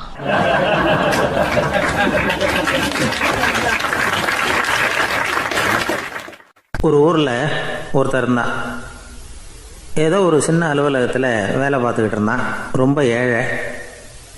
வர்ற கொஞ்சம் வருமானத்தை வச்சு வாழ்க்கையை ஓட்டிகிட்டு இருந்தான். ஒரு நாள் தெரு வழியாக அவன் நடந்து வந்துக்கிட்டு இருக்கிறான். தெருவில் ஒரு காசு கிடந்தது. அதை பார்த்துட்டான். அது குனிஞ்சு எடுத்தான். அது ஒரு பழங்கால காசு. அந்த காசு நடுவில் ஒரு துளை இருந்தது. அதாவது துளையிட்ட நாணயம். பழங்காலத்தில் புழக்கத்தில் இருந்த ஒரு நாணயம் அது. துளையிட்ட நாணயம் கிடச்சிதுன்னா ரொம்ப நல்லது, அது அதிர்ஷ்டம் அப்படின்னு ஒரு நம்பிக்கை உண்டு. இவன் கையில் அது கிடைச்சதும் ரொம்ப சந்தோஷப்பட்டான். இனிமேல் என்னுடைய கஷ்டம்லாம் தீரப்போகுது, அதிர்ஷ்டம் என்னை தேடி வரும், நான் பணக்காரன் ஆகிடுவேன் அப்படின்னு சொல்லிட்டு அந்த காசை தன்னுடைய கோட்டு பையில் பத்திரமா போட்டு வச்சுக்கிட்டான். அடிக்கடி அதை தொட்டு பார்த்துக்கிறது உண்டு, வெளியில் எடுக்க மாட்டான். இப்படியே கொஞ்ச காலம் ஆச்சு. அதுக்கப்புறம் என்னாச்சு தெரியுமா? நிஜமாகவே அதிர்ஷ்டம் அவனை தேடி வர ஆரம்பிச்சுட்டுது. செல்வம் வந்து குவிஞ்சுது. பணம், பதவி, புகழ் எல்லாம் வந்து சேர்ந்தது. சமூகத்தில் அவன் ஒரு பெரிய மனுஷன் ஆகிட்டான். எல்லாரும் அவனை பாராட்டினாங்க. அவன் எதை தொட்டாலும் வெற்றி, எல்லாம் அந்த காசோட மகிமை அப்படின்னு அவன் மனசுக்குள்ளே நினச்சிக்கிட்டான். தினமும் காலையில் அந்த கோட்டை போட்டுக்கிட்டு தான் வெளியில் கிளம்புவான். புறப்படுறதுக்கு முன்னாடி கோட்டு பாக்கெட்டை தொட்டு பார்த்துக்குவான், உள்ளே காசு இருக்கா அப்படிங்கிறத உறுதிப்படுத்திக்குவான். அதுக்கப்புறம் தான் வெளியில் கிளம்புவான். இப்படியே பல வருஷம் ஓடி போச்சு. ஒரு நாள் அவனுக்கு அந்த ஆசை வந்துட்டுது. அதாவது அந்த துளையிட்ட நாணயத்தை எடுத்து கண்ணால் பார்க்கணும் அப்படின்னு. காலையில் சாப்பிட்டுக்கிட்டு இருந்தான். அப்போ தன்னுடைய மனைவிகிட்ட சொன்னான், ரொம்ப நாளைக்கு அப்புறம் என்னுடைய அந்த நாணயத்தை இன்றைக்கி வெளியில் எடுத்து பார்க்க போகிறேன்னா. என்னத்துக்கு அது, இப்போ அதை பார்க்க வேணாமே அப்படின்னு மெதுவாக இழுத்தாங்க அந்த அம்மா. இல்லை நான் பார்த்தே தீரணும் அப்படின்னு அவன் தன்னுடைய சட்டை பைக்குள்ளே கையை விட்டான். உள்ளே இருந்த நாணயத்தை வெளியில் எடுத்தான். பார்த்தா அவனுக்கு ஆச்சரியமாக போச்சு. அந்த நாணயத்தில் தொலையே இல்லை. என்ன ஆச்சு அப்படின்னு சொல்லி அவன் ரொம்ப குழம்பி போயிட்டான். இப்போ அந்த அம்மா சொன்னாங்க, நான் தான் ஒரு நாள் உங்கள் கோட்டு ரொம்பவும் தூசியாக இருக்கேன்னு சொல்லி அதை ஜன்னலுக்கு வெளியில் உதறினேன். உள்ளே இருந்த அந்த காசு அப்போ எனக்கு தெரியாது, ஞாபகத்தில் இல்லை. அது தெருவில் விழுந்துட்டது போல இருக்கு. அதுக்கப்புறம் எவ்வளவோ தேடி பார்த்தேன், கிடைக்கல. அதுக்குள்ளே அதை யாரோ எடுத்துகிட்டு போயிட்டாங்க போல இருக்கு. அது இல்லைங்கிறது உங்களுக்கு தெரிஞ்சால் வருத்தமாக இருக்குமேங்கிறதுக்காக நான் தான் வேற ஒரு நாணயத்தை எடுத்து சட்டை பைக்குள்ளே வச்சுட்டேன் அப்படின்னு விவரத்தை சொன்னாங்க அந்த அம்மா. இது எப்போ நடந்ததுன்னு கேட்டான். உங்களுக்கு அந்த காசு கிடைச்சதே அன்னைக்கு மறுநாளே இது நடந்து போச்சு அப்படின்னாங்களாம். இதை கொஞ்சம் யோசனை பண்ணி பாருங்கள். அவனுக்கு அதிர்ஷ்டத்தை கொடுத்தது அந்த நாணயம் இல்லை, அவனுடைய நம்பிக்கை, அதாவது தன்னம்பிக்கை. அதுதான் வேலை செஞ்சுருக்கு. இதிலிருந்து நாம் தெரிஞ்சுக்க வேண்டியது என்னென்னா, வாழ்க்கையில் முன்னேற நினைக்கிறவங்களுக்கு தன்னம்பிக்கை ரொம்ப முக்கியம். அது இல்லைன்னா முன்னேற முடியாது. ஒருத்தன் சொன்னானா, நான் எப்போவுமே என்ன தான் சார் நம்புவேன், மற்றவங்கள நம்ப மாட்டேன். நேற்றுக்கு பாருங்கள், திடீர்னு 10 பேர் என்னை அடிக்க வந்துட்டாங்க, நான் ஒருத்தனாகவே அதை சமாளித்தேன் அப்படின்றான் ரொம்ப பெருமையாக. அது எப்படின்னு கேட்டாங்களாம். ஒரே ஓட்டமாக அங்கேருந்து ஓடி வந்துட்டேன் அப்படின்னானா.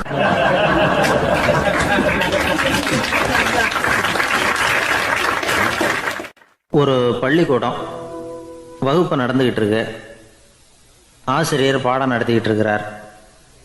நடத்தி முடித்த உடனே கேட்டார், மாணவர்களே, இதுவரைக்கும் நான் நடத்தின பாடத்தில் உங்களுக்கு ஏதாவது சந்தேகம் இருக்கா அப்படின்னு கேட்டார். அப்புறம் ஒவ்வொருத்தராக கேட்டார். ஒரு மாணவன் எழுந்திருச்சான். சார், எனக்கு சந்தேகம் எதுவுமே இல்லைன்னா. ஏன்னு கேட்டார். ஏன்னா எனக்கு நீங்கள் நடத்தின பாடம் தெளிவாக புரிஞ்சுட்டுது, அதனால் சந்தேகம் வரலன்னா. இன்னொரு மாணவன் எழுந்திருச்சான். சார், எனக்கும் சந்தேகம் எதுவும் இல்லைன்னா. ஏண்டான்னு கேட்டார். ஏன்னா எனக்கு நீங்கள் நடத்தின பாடம் எதுவுமே புரியல, அதனால் சந்தேகம் வரல அப்படின்னா. இந்த இடத்துல நாம் கொஞ்சம் சிந்திச்சு பார்க்கணும். இந்த உலகத்தில் எல்லாம் புரிஞ்ச ஒருத்தனுக்கும் சந்தேகம் வராது, எதுவுமே புரியாத ஒருத்தனுக்கும் சந்தேகம் வராது. அறகுறையாக புரிஞ்சுக்கிட்டவன் இருக்கான் பாருங்க, அவனுக்கு தான் அடிக்கடி சந்தேகம் வரும். ஆக மாணவர்களை இந்த 3 வகையாக பிரிக்கலாம். அதே மாதிரி தான் மனிதர்களையும் 3 வகையாக பிரிக்கிறாங்க ஆன்மீகவாதிகள். ஒரு ஆன்மீக பெரியவர் என்ன சொல்கிறார் தெரியுமா? இந்த உலகத்தில் 3 வகையான மனிதர்கள் இருக்கிறாங்களாம். முதல் வகை எப்படி தெரியுமா? இவங்களுக்கு எதையும் தெரிஞ்சுக்கணுங்கிற அவசியமே கிடையாது. ஏன்னா அவங்களுக்கு எல்லாமும் தெரியும். இவங்க ஞானத்தின் முழு வடிவாக இருக்கிற காரணத்தினால அவங்களுக்கு எந்த சந்தேகமும் இல்லை, எந்த கேள்விகளும் கிடையாது. இந்த நிலையில் இருக்கிறவன் கிருஷ்ணன். எல்லாத்துக்கும் விட தெரிஞ்சுக்கிட்ட நிலையில் அவன் விடையாக மாறிவிட்டான் அப்படின்னு சொல்லுவாங்க. 2வது நிலையில் இருக்கிறவன் அர்ஜுனன். இவனுக்கு எப்போ பார்த்தாலும் கேள்விதான், சந்தேகம்தான். பதில் சொல்ல சொல்ல அவனுக்கு இருக்கிற சந்தேகமும் அதிகமாகிக்கிட்டே இருக்கும், குறையவே குறையாது. அர்ஜுனன் மாதிரி உள்ளவங்க எப்பவும் கேள்வி கேட்டுக்கிட்டே இருப்பாங்க. ஒரு கேள்விக்கு விடை கிடைச்சுட்டுன்னு வைங்க, உடனே இன்னொரு கேள்வி அவங்ககிட்ட இருந்து வரும். கிருஷ்ணனுடைய நிலை எப்படின்னா அது கேள்விகளே அற்ற ஒரு நிலை. அர்ஜுனனுடைய நிலை எப்படின்னா அது கேள்விகளை தவிர வேறு எதுவும் அற்ற ஒரு நிலை. இவங்களை தவிர இன்னொரு ஆள் இருக்கிறான், அவனுக்கும் கேள்விகள் அற்ற ஒரு நிலை தான். அவன் யாருன்னா துரியோதனன். இவனுக்கு தெரிஞ்சுக்கணுங்கிற எண்ணமே சுத்தமாக கிடையாது. ஆவலே இல்லைங்கிறதுனால அதை புரிஞ்சுக்கணுங்கிற அவசியமும் இல்லை. அதனால் அவனுக்கு கேள்விகள் அற்ற ஒரு நிலையில் அவன் இருந்துக்கிட்டு இருக்கிறான். எல்லா பதிலும் தெரிந்து கொண்ட நிலையில் கிருஷ்ணனும் கேள்விகள் அற்ற நிலையில் இருக்கிறான். தெரிஞ்சுக்கணுங்கிற ஆவலே இல்லாத துரியோதனனும் கேள்விகள் அற்ற நிலையிலே இருக்கிறான். இப்படியும் இல்லாமல் அப்படியும் இல்லாமல் 2ம் கெட்டான் நிலையில் இருக்கிறானே, அவன் தான் அர்ஜுனன். அதனால் பெரியவங்கள்லாம் என்ன சொல்கிறாங்கன்னா, இந்த உலகத்தில் அர்ஜுனன்களாக இருக்கிறவங்க ஒன்று துரியோதனனாக மாறிடணும், இல்லைன்னா கிருஷ்ணனாக மாறிடணும். இதை தவிர வேறு வாய்ப்பு இல்லை. துரியோதனன் மாதிரி உள்ளது விலங்கு நிலை, கிருஷ்ணன் மாதிரி உள்ளது தெய்வ நிலை. அர்ஜுனன் விலங்காவும் ஆக முடியல, தெய்வமாகவும் ஆக முடியல. இப்படி 2ம் கெட்டானா இருக்கிற வரைக்கும் இந்த கேள்விகளும் பிரச்சனைகளும் இருந்துக்கிட்டே தான் இருக்கும். இதுதான் பெரியவர்கள் சொல்லுகிற அனுபவ உண்மை. ஒரு ஆசிரியர் ரொம்பவும் விரிவாக விளக்கமாக பாடம் நடத்தின பிறகு, மாணவர்களே ஏதாவது சந்தேகம் இருந்தால் கேளுங்கன்னாராம். ஒரு மாணவன் எழுந்திரிச்சான். சார் எனக்கு ஒரு சந்தேகம்னா. என்னன்னு கேட்டார். இது வரைக்கும் என்ன பாடம் சார் நடத்துனீங்க அப்படின்னா அந்த பையன்.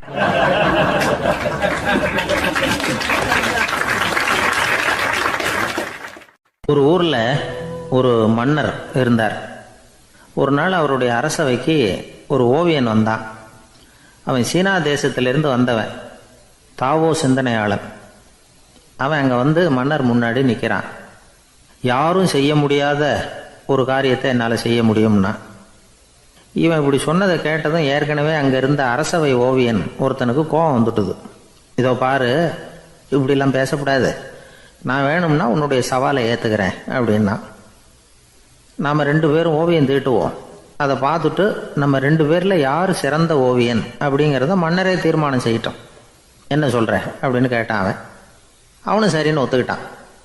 போட்டி ஆரம்பமாச்சு. அரசர் அவங்களுக்கு 2 சுவர்களை ஒதுக்கி கொடுத்தார். 6 மாத காலம் அவகாசம் கொடுத்தார்.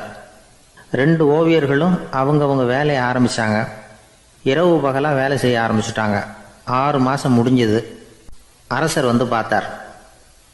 முதல்ல தன்னுடைய அரசவை ஓவியர் தீட்டியிருந்த ஓவியத்தை பார்த்தார்.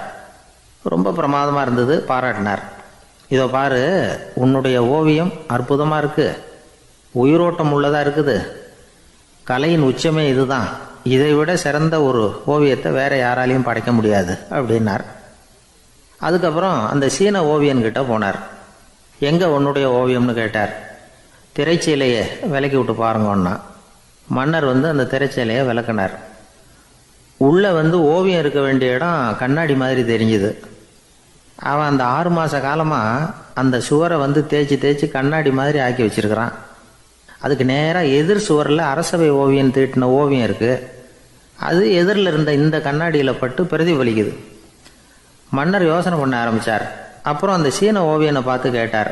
இதை பாரு, நீ என்னுடைய ஆளை தோற்கடிச்சுட்ட அப்படிங்கிறதுல சந்தேகம் இல்லை, ஆனாலும் எங்களை ஏமாற்றி இருக்கிற, எந்த ஓவியமும் நீ வரையிலையே அப்படின்னார். அரசே, இதுதான் உண்மையான ஓவியம், உயிருள்ள ஓவியம்.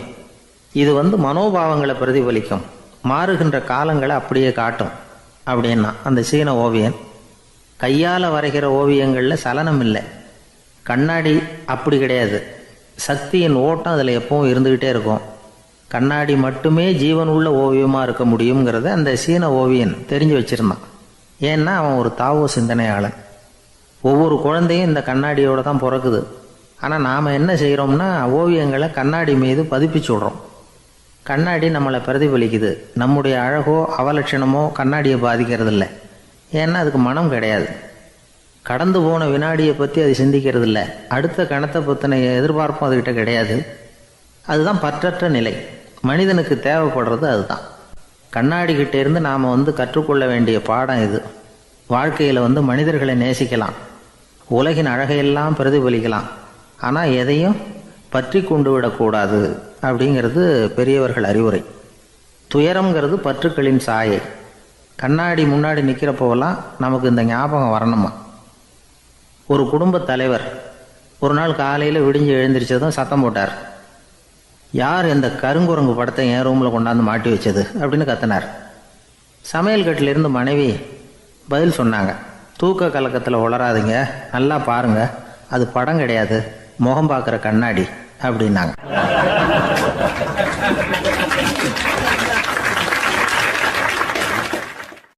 தானத்தில் சிறந்தது எது அப்படின்னு ஒரு கேள்வியை கேட்டு, தானத்தில் சிறந்தது நிதானம் அப்படின்னு அதுக்கு ஒரு பதிலும் சொல்கிறவங்க உண்டு. நிதானம் ரொம்ப அவசியம். அதுவும் இன்றைய உலகத்துக்கு ரொம்ப அவசியம். இன்றைக்கி உலகம் ரொம்ப பரபரப்பாக போய்கிட்டு இருக்குது. பொறுமையாக இருக்கணும்னு நினைக்கிறவங்களால கூட அப்படி இருக்க முடியறதில்ல. பொறுமையை சோதிக்கிறது மாதிரி பல சம்பவங்கள். அதையெல்லாம் சந்திச்சே தீர வேண்டியிருக்குது. எங்கே போனாலும் க்யூவில் நிற்க வேண்டியிருக்குது. எங்கே போனாலும் காத்துக்கிட்டு இருக்க வேண்டியிருக்கு. ஆஃபீஸ்லேயோ வீட்லேயோ கூட நீங்கள் நிதானமாக பொறுமையாக நடந்துக்க தெரியலன்னா உங்களுக்கு சிடுமூஞ்சி, முசுடு இப்படிலாம் பேர் வச்சுருவாங்க. அது உங்களுக்கு தேவையா? சரி, வாழ்க்கையில் பொறுமைசாலின்னு பேர் வாங்கிறதுக்கு என்ன வழி? முதல் பாயிண்ட், நீங்கள் நினைக்கிறது, எதிர்பார்க்கறது, செய்கிறது எல்லாமே 100% கரெக்டாக நடக்கணும்னு ஆசைப்படக்கூடாது. எதுவாக இருந்தாலும் அதில் ஓரளவுக்கு தவறு நடக்கலாம் அப்படிங்கிறத எதிர்பார்த்தே இருக்கணும். ஓரளவுக்கு அதை அனுமதிக்கணும். ஒரு நண்பரை 6 மணிக்கு ஒரு இடத்துக்கு வர சொல்லியிருக்கிறீங்க. 6 மணிக்கு அவர் வரலை. உடனே பொறுமை இழந்து நடந்துக்கக்கூடாது. ஒரு 10 நிமிஷம் டிலே ஆகலாம். ஒரு வர்ற வழியில் பஸ்ஸு கூட ஏதாவது டிராஃபிக்கில் மாட்டியிருக்கலாம். அதெல்லாம் எதிர்பார்த்தே கொஞ்சம் காத்திருக்கிறதுல ஒன்றும் தப்பு இல்லை. சில சமயம் டிலே ஆகிறது கூட நல்லதாக முடியும். ஒரு பஸ்ஸை தவற விட்டுட்டு ஐயோ கொஞ்சம் ஒரு 2 நிமிஷம் முன்னாடி வந்திருந்தா பிடிச்சிருக்கலாமே அப்படின்னு தவிச்சிக்கிட்டு இருப்பாங்க சில பேர். அடுத்தபடியாக வர்ற பஸ்ஸு நேரடியாக நீங்கள் போக வேண்டிய இடத்துக்கே கொண்டு போய் விடுற பஸ்ஸாக கூட இருக்கலாம். அது உங்களுக்கு முன்னாடி தெரியாதுல்ல. சில நெருக்கடியான சூழ்நிலைகளை தமாஷா எடுத்துக்கிறதுக்கு பழகிக்கணும். சில இடங்களுக்கு போகிறப்ப காத்திருக்கிறதுக்கு நம்ம மனசை தயார்படுத்திக்கிட்டே போகணும். ஒரு ரயிலுக்கோ பஸ்ஸுக்கோ அல்லது விமானத்துக்கோ கப்பல் பிரயாணத்துக்கோ போகிறப்போ அங்கே போய் நீங்கள் மணிக்கணக்கில் கூட காத்துக்கிட்டு தான் இருக்கணும். புறப்படுற நேரம் கூட மாறலாம். நீங்கள் போய் சேர்ந்ததும் அது உடனே புறப்படணும்னு கட்டாயமாக என்ன? அது மாதிரி சமயத்தில் படிக்கிறதுக்குன்னு சில சுவாரஸ்யமான புத்தகங்களையும் கையில் எடுத்துக்கலாம். உங்களை சுற்றி எவ்வளவோ சுவாரஸ்யமான சம்பவங்கள் நடந்துக்கிட்டு இருக்குதுல்ல, அதையெல்லாம் வேடிக்கை பாருங்கள். எதுக்காக காத்துக்கிட்டு இருக்கிறோமோ அந்த காரியத்தில் உண்மையாகவே நமக்கு ஒரு அக்கறை இருந்தால் நமக்கு போர் அடிக்காது. சில கோயில்களில் பார்த்துருப்பீங்க, தரிசனத்துக்காக பக்தர்கள் நாள் கணக்கில் காத்துக்கிட்டு இருப்பாங்க. அவங்களெலாம் அழுத்துக்கிறது இல்லை. ஆண்டவனை தரிசிக்கணுங்கிற உண்மையான அக்கறை இருக்கிறதுனால அவங்களுக்கு போர் அடிக்கிறது இல்லை. ஆனால் சில சினிமா தியேட்டரில் கூட பார்க்கலாமே, சினிமா க்யூ கூட அப்படி தான். சாயந்தரம் 6 மணி ஆட்டத்துக்கு காலம்பரம் 6 மணிக்கே போய் கூட காத்துக்கிட்டு இருப்பாங்க. அவங்களுக்கெல்லாம் போர் அடிக்காது. படம் பார்க்குற ஆர்வம். இன்னொரு முக்கியமான விஷயத்தை நாம் பழக்கப்படுத்திக்கணும். லிவ் ஃபார் தி மூமெண்ட் அப்படிங்கிறாங்க நிபுணர்கள். ரொம்ப பேர் எப்படின்னா அடுத்தபடியாக நடக்க போகிற விஷயத்திலேயே கவனமாக இருப்பாங்க. அந்த நினைப்புலேயே இந்த நிமிஷத்தை பொறுமை இல்லாமல் கழிப்பாங்க. ஒருத்தர் இருக்கார், அவர் எப்படின்னா ஆஃபீஸ் முடியறதுக்குள்ளேயே சார் 5 மணிக்கெல்லாம் ரெடியாக இருங்க, நாம் அந்த ஹோட்டலில் போய் டிஃபன் சாப்பிட்ணும் அப்படின்னு 4 மணிலேருந்து சொல்லிகிட்டு இருப்பார். 4:55 பரபரப்பாக ஓடி வருவார். 2 பேரும் புறப்படுவோம், ஹோட்டலுக்கு போவோம், சாப்பிட்டுக்கிட்டு இருப்போம். அப்படி சாப்பிட்டுட்டு இருக்கிறப்ப சார் சாப்பிட்டு முடித்ததும் நேராக ஒரு ஜவுளி கடைக்கு போகிறோம் அப்படிம்பார். பரபரக்க சாப்பிட்டு முடிப்பார், புறப்படுவார். ஜவுளி கடையில் அவசரமாக சீக்கிரம் பில் போடுங்க சார், சினிமாவுக்கு நேரம் ஆகிடும்பார். சினிமா தியேட்டரில் உட்காந்து அடுத்தபடியாக எங்கே டின்னர் சாப்பிட்றதுன்னு யோசனை பண்ணிகிட்டு இருப்பார். ராத்திரி படுக்கையில் விழுந்ததுக்கு அப்புறமும் நாளைக்கு காலையில் எழுந்திரிச்சதும் அதை பண்ணணும் இதை பண்ணணும்னு திட்டம் போட்டுக்கிட்டே இருப்பார். அதாவது எப்போவும் அடுத்த நிமிஷம், அடுத்த நாள், அடுத்த வாரம், அடுத்த வருஷம், இதுதான் அவங்க சிந்தனை. இந்த நிமிஷம் என்ஜாய்மெண்ட்டை அவங்க இழந்துடுறாங்களாம். அதனால தான் வாழ்நாள் பூரா பொறுமையின்மை, அவஸ்தை, அல்லல். அதனால் நாம் எல்லாரும் வாழ்க்கையில் நிதானமாக இருக்கிறதுக்கு கற்றுக்கணுமா. அதுக்காக இந்த நிதானத்துக்கு வேறு விதமான அர்த்தம் பண்ணிக்கக்கூடாது. ஒருத்தர் அப்படித்தான் ஒரு